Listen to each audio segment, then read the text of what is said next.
So, I love me some freebies. In case you can't tell, a lot of the reviews for what you've been playing are straight from either the PlayStation Plus monthly games or something that pops up from Xbox Game Pass. I know I pay for it, but it's like 30 cents a game. It's hard not to call it free. Now, I will play just about anything because I don't have a family. So when you get word that people are downplaying this month's freebies, I always become an investigative journalist and see what the issue is. From my basement couch. So to extend the metaphor a little bit longer, we have to investigate the main suspect from this lineup as we take a look at Minecraft Dungeons. Graphically, it is this weird mix of being made in the Minecraft style, but on a current to next gen system, so it's blocky yet shiny? Understanding the rules of this universe, the game looks fine.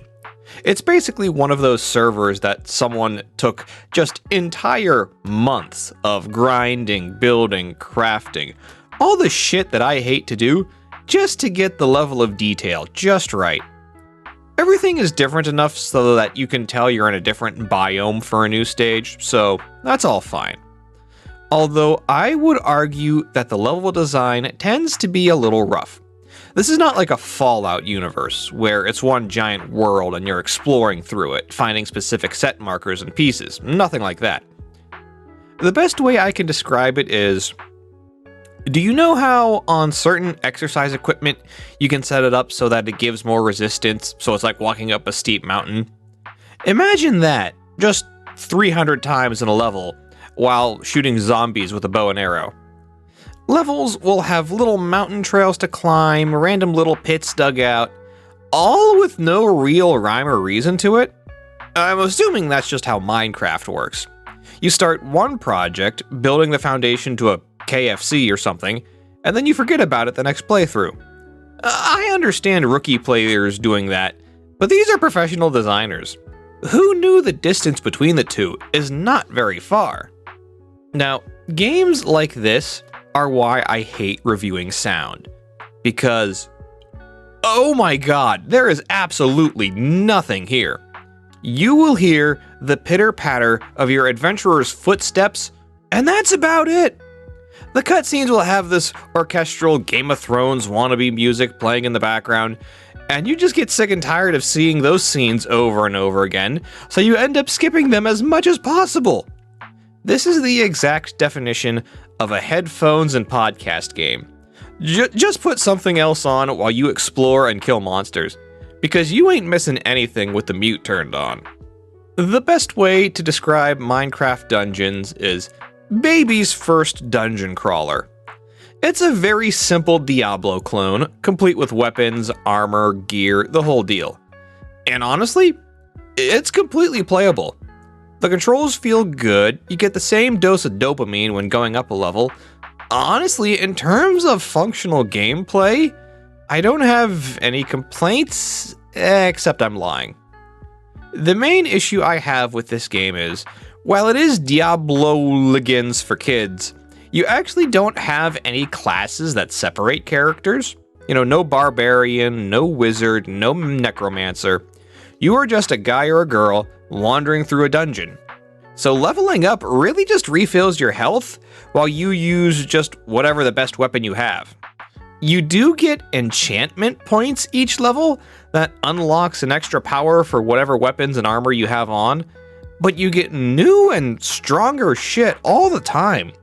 So if you have daggers that shoot snowballs that stun enemies, but then find a mace that deals poison damage that's a lot stronger, you are basically constantly destroying your own gear just to get those points back so you can make the new stuff stronger. You never really get attached to anything, so it just becomes garbage collecting and sorting. My other critique argues that most of the stages tend to be too big. When you stick to the main markers that guide you through the stage, it's a very streamlined experience.